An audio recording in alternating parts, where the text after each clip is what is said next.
This is a Federal News Network podcast. The civilian agencies aren't alone in pursuing technologically based procurement reforms. The Army Contracting Command is working its own version of category management. Major General Paul Pardew says his contracting command has chosen a few select categories of commodities to focus on. For details at the Association of the U.S. Army, I spoke with Pardew, beginning with the scope of the command itself. So Army Contracting Command this year, about 143,000 separate contracts, $74 billion just this past year. But while that's important, we also have about an additional $500 billion in open active contracts for everything. If a soldier wears it, eats it, shoots it, you name it. Flies in it. Army Contracting Command has its hands on that contract. All right, so in the greater world of federal procurement, one of the terms we've been hearing now for years is category management. That is to say, to get some kind of a universal view of those things that are bought across the board that you commonly have. Right. Ordnance, I guess, might be a good example in the Sure. Army, and uniform parts. Tell us what you're doing in that area with respect to category management. So category management, the department looked at, hey, where's all our funding going? Where are we spending money? And we went after 5 categories. The ones that would kind of jump out at you: IT, installations, medical, trans and logistics. And so those categories, we're really only focused on 5. We now are looking at big data analytics within those categories to say, hey, how many contracts are we writing? Where are we writing them? And are we getting the best deal for the government? And does it make sense to have a strategic source, say maybe one contract to manage a level of effort?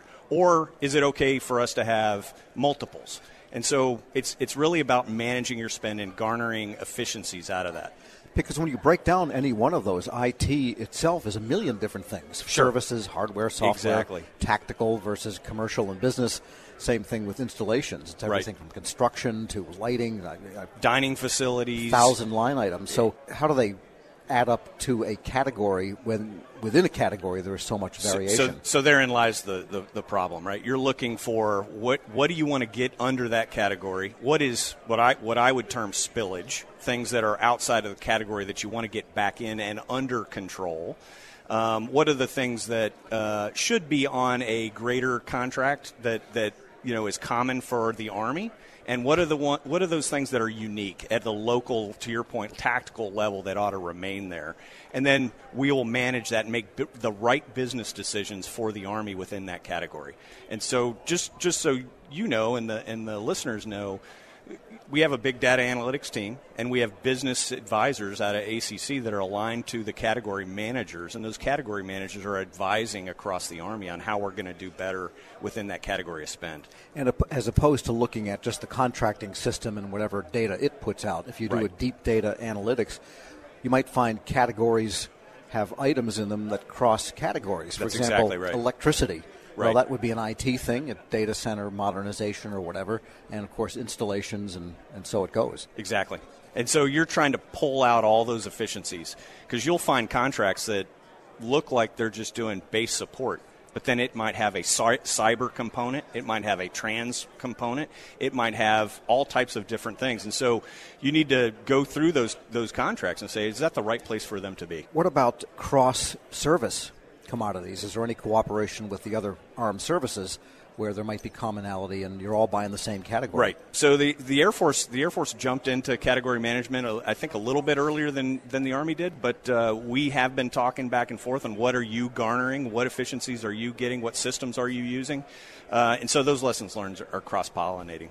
And what are the metrics you've put in place in general that you can measure whether category management is working? Yeah, so what we're looking for now is what we've figured out is, and I call them bubble charts, kind of hard to explain, but hey, if you look at numbers of contracts and size of spend, hey, are they under what we would consider a category effectively? Is that money being spent on contracts that we think are the most efficient? And let's get down to, say, even at the installation level, where you have services, and you may have 25 services contracts for the same thing. And so we're trying to look at the metrics there and look at the pricing on individual contracts and say, are we getting the best deal? And if not, then why not? And then let's get there. So you have competition and efficiency curves, and you want to find where they cross That's exactly at the right. optimal point. That's exactly right. I guess that's a bubble.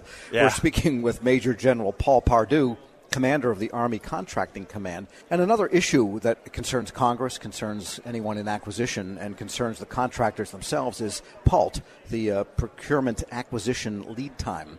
And it just takes too long. Right. And the contractors all believe it, and I think the armed services believe it. What are you doing to shave that down?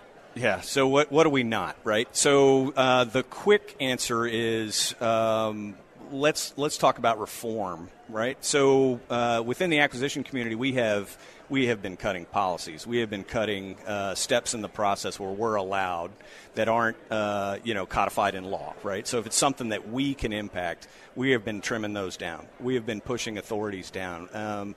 With respect to other transaction authorities, OTAs, we've been using those. That was a great NDAA that gave us the authority to use those, and the Army specifically has been going after the use of OTAs appropriately to modernize. And as I walk around and meet with the vendors here, you look at what we're doing in Army Futures, almost all of the modernization efforts are under some kind of OTA, and to date, I think they've been done effectively, and some of those have turned.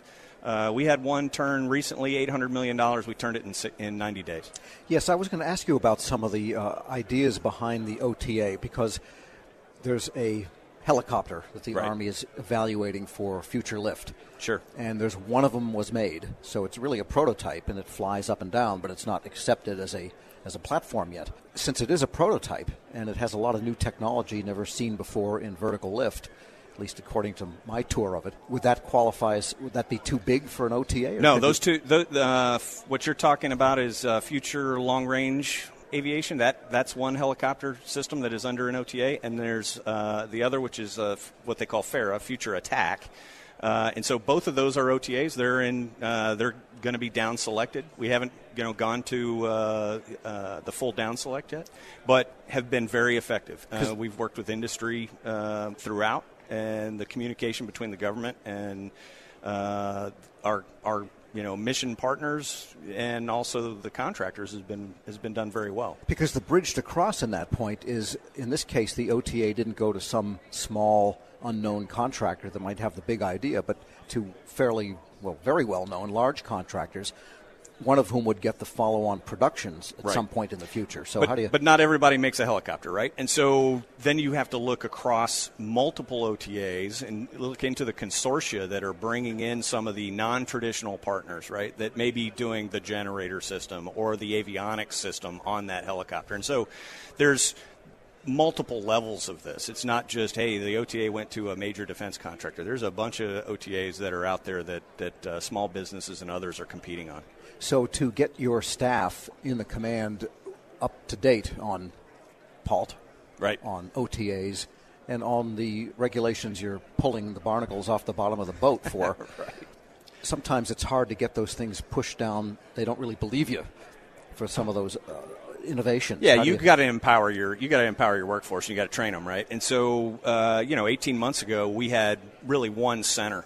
ACC New Jersey was really the lead in OTAs, and we effectively trained across ACC, and so over the past 18 months, and I've got OTAs in all my centers, appropriately so. We don't have OTAs where we don't need them, right? Because my guidance to my team was, look, this is a great tool for us to help modernize the United States Army. Let's not do anything that is against what the intent Congress gave us. And so let's go through the OTA process, and when somebody comes up with a bright idea that's not the intent, we ain't going to do it. And I think we've been effective at that today. But OTA is only part of the PALT problem. It's multiple parts. And what I tell the team, and I tell the requiring activities in the Army, and there's three entities involved in this. There's myself, the contracting community. There's the requiring activity, the guys that want something. and then there's contractors. And all three of us can dial it up and dial it down based on things that maybe a requiring activity wants to change. That's going to have an impact on pulp.